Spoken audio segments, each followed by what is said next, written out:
Hello guys, good morning. Today's my videos is ginisang ampalaya with kamatis.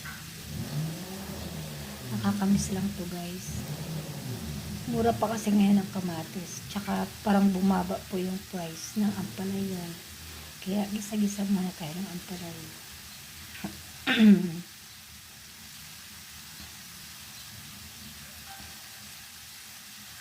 Gisa-gisa lang tayo. Health delicious muna tayo ngayon guys. Thanks God, it's Friday and it's 13th. Friday the 13th pala tayo guys. Ingat tayo. God bless us more. Peace on earth.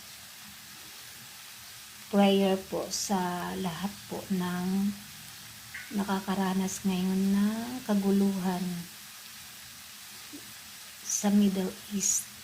Lalo na yung mga kababayan natin doon. Ingat po kayo dyan.